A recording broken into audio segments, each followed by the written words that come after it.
अस्सलाम वालेकुम। आज मैं आपके साथ ये इंस्टेंट जलेबी की रेसिपी शेयर करूंगी। क्योंकि जलेबी बनाने की तैयारी एक दिन पहले से की जाती है, लेकिन अगर आप अचानक से आपका मूड हुआ है और आप इसे अचानक से बनाना चाहते हैं तो आप इसे इंस्टेंटली भी बना सकते हैं। कुछ टिप्स एंड ट्रिक्स मैं आपको बताऊंगी जिनको आपको फॉलो करना होगा और आप बिल्कुल हलवाई जैसी जलेबियां घर पर ही बना पाएंगे। और उन जलेबियों में और इन जलेबियों में बिल्कुल आपको कोई फ़र्क नहीं लगेगा। तो जलेबी बनाने के लिए सबसे पहले मैंने यहाँ पर 250 ग्राम यानी कि 1 कप भर के मैदा ले लिया है। और आप जलेबी बनाने के लिए अच्छी क्वालिटी की ही मैदा का इस्तेमाल कीजिएगा। और इसके बाद इसमें मैं 1 पिंच यानी कि 1 चुटकी बस फूड कलर ऐड कर रही हूँ। इससे जलेबी का कलर बहुत अच्छा आता है और बिल्कुल हलवाई वाली जलेबी का इसका लुक आता है देखने में भी। और बेकिंग सोडा इसके अंदर हम डाल रहे हैं क्योंकि हम इंस्टेंट जलेबी बनाएंगे तो इसके लिए सोडा डालना बहुत ज़रूरी है। इसके बाद इसमें मैंने 2 टेबल स्पून दही डाला है। दही डालने से भी जलेबी बहुत अच्छा टेस्ट आता है। अब इन सब चीज़ों को एक विस्क की मदद से, आप चाहें तो हाथ से भी कर सकते हैं, और इसे थोड़ा थोड़ा पानी डालकर इसका एक बहुत अच्छा और स्मूथ बैटर तैयार करेंगे। पानी याद रहे आपको बैचेस में डालना है, एक साथ सारा पानी नहीं डाल देंगे। और मैं आपको बताती हूँ, 250 ग्राम मैदा है तो इसमें सिर्फ 1 कप ही पानी लगेगा। और इस तरीके से आप अगर डालेंगे तो बिल्कुल आपका एक जो बैटर की आपकी कंसिस्टेंसी है वो बिल्कुल परफेक्ट बनेगी।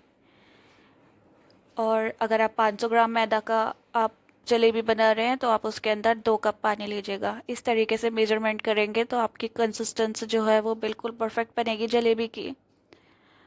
और इसका थोड़ा फेंटने का ही थोड़ा लंबा प्रोसेस है। इसको आप इतनी अच्छी तरीके से फेंटिएगा कि इसके अंदर कोई भी लंप नहीं रह जाना चाहिए। बिल्कुल एक स्मूथ वाला बैटर तैयार करना होगा आपको। ये देखिए, परफेक्ट बैटर बनकर तैयार है और इतनी ही कंसिस्टेंसी वाला हमें चाहिए है। ज़्यादा पतला होगा तो भी आपकी जलेबी नहीं बन पाएंगी और ज़्यादा थिक होगा तो भी जलेबियाँ बिल्कुल नहीं बन पाएंगी। और अब इस बैटर को थोड़ा 15 से 20 मिनट का रेस्ट दे देंगे। तब तक हम यहाँ पर एक चाशनी बनाकर तैयार कर लेते हैं। चाशनी बनाने के लिए भी मैंने सिर्फ 250 ग्राम चीनी का यानी कि 1 कप चीनी का इस्तेमाल किया है। 1 कप चीनी को हम एक पॉट में डालेंगे और सिर्फ आधा कप इसके अंदर पानी डाल देंगे। ज़्यादा पानी मत डालिएगा, उससे कोई फ़ायदा नहीं है। और 2 से 3 बूंदे इसमें नींबू के रस की डाल दीजिएगा। अगर आप नहीं चाहते हैं तो आप इसे स्किप भी कर सकते हैं, लेकिन इसका टेस्ट बहुत अच्छा आता है चाशनी के अंदर। और अब मैं इसके अंदर ये ज़ाफ़रान की पत्तियाँ डाल रही हूँ। और अगर आप चाहें तो इसकी जगह पर फूड कलर भी डाल सकते हैं, लेकिन इस ज़ाफ़रान को डालने से एक बहुत ही खूबसूरत नेचुरल सा कलर आता है। अब इसे लगातार चलाते हुए पका लेंगे, नहीं तो जो चीनी है वो नीचे जलने लग जाती है। इसलिए इसे पहले हाई फ्लेम पर चीनी के मेल्ट होने तक पका लेंगे। और जब हमारी चीनी जो है वो मेल्ट हो जाएगी उसके बाद इसे स्लो फ्लेम पर कुक करेंगे।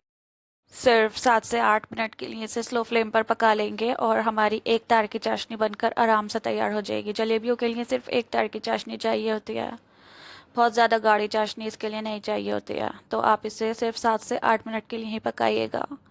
और ये बनकर तैयार है, इसे भी साइड में रख देंगे। अब जलेबियाँ बनाना स्टार्ट करेंगे। अगर आपके पास कोई केचप बॉटल होती है या फिर आप इसे आइसिंग बैग में भी डालकर बना सकते हैं। और अगर आपके पास नहीं है तो आप इस तरीके से कोई भी पॉलिथीन या फिर सॉल्ट का पैकेट लेकर इस तरीके से इसके अंदर डालकर बना सकते हैं। जैसे आपको कन्वीनियंट लगता है उस तरीके से आप बना सकते हैं। और जलेबियों के लिए ना तो आपका तेल बहुत ज़्यादा गर्म होना चाहिए और ना ही ठंडा तेल होना चाहिए, बिल्कुल मीडियम हॉट तेल में ही इन्हें सेकेंगे। और जो भी आपकी पॉलीथीन की टिप आप कट करेंगे, आप अपने हिसाब से पतली या मोटी कट कर सकते हैं। अगर आप पतली जलेबी पसंद करते हैं तो आप पतली काटिएगा, छोटी काटिएगा, और नहीं तो मोटे काट सकते हैं, जिस तरीके से आप पसंद करते हो। और इसी तरीके से सारी जलेबियाँ बना लेंगे। तो आपने देखा, बिल्कुल इंस्टेंट मैंने आपके सामने बैटर बनाकर तैयार किया है, लेकिन उसके बाद भी जलेबियाँ जो हैं वो कितनी अच्छी बन रही हैं और कितनी परफेक्टली ये हमारे तेल में फूल कर आ रही हैं। फ्राई होने से ही आपको पता लग सकता है कितनी परफेक्ट जलेबियाँ बन रही हैं यहाँ पर।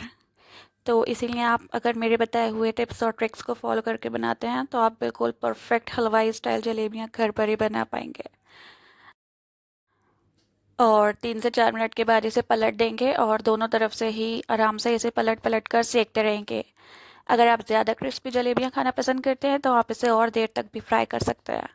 और अगर आप ज़्यादा क्रिस्पी नहीं बनाना चाहते हैं तो सिर्फ 3 से 4 मिनट में ये बिल्कुल आराम से बिल्कुल परफेक्टली सिक जाती हैं।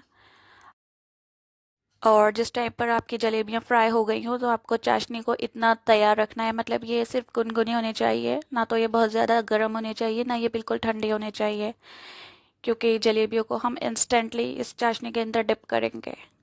इसलिए चाशनी को ऑलरेडी आप थोड़ा गुनगुना रखिएगा। अगर ठंडी हो गई है तो इसे थोड़ा हीट करके रख लीजिएगा। और देखिए बिल्कुल परफेक्टली इसका एक लाइट गोल्डन कलर आ गया है। तो यहाँ पर जलेबियाँ बिल्कुल परफेक्टली सिक चुकी हैं। इन्हें इस तरीके से तोड़कर और बाहर निकाल लेंगे। और हैंड टू हैंड ही आप इन्हें चाशनी में सिर्फ 1 से 2 मिनट के लिए रेस्ट करवाइएगा। 1 से 2 मिनट से ज़्यादा इसे मत डिप कीजिएगा। आराम से चाशनी को एब्जॉर्ब कर लेंगी ये 2 मिनट में ही। और इसी तरीके से हम बाकी की जलेबियों को भी कर लेंगे। और सिर्फ 2 मिनट का इसका प्रोसेस होता है चाशनी में डिप होने का, और आराम से ये मीठी हो जाती हैं। चलिए मैं आपको इसे सर्व करके दिखाती हूँ कि कितनी परफेक्टली हमारी हलवाई वाली जलेबियाँ बनकर तैयार हुई हैं। देखने में और खाने में ये बहुत, और इसे रबड़ी के साथ सर्व करें। रबड़ी के साथ खाने में ये और ज़्यादा इसका जो टेस्ट है वो 10 टाइम्स बढ़ जाता है। इस रबड़ी को भी मैंने घर पर ही बनाया है। वीडियो अच्छी लगी हो तो कमेंट में मुझे ज़रूर बताइएगा, और चैनल को सब्सक्राइब किए बिना मत जाइएगा। अल्लाह हाफिज़, बाय।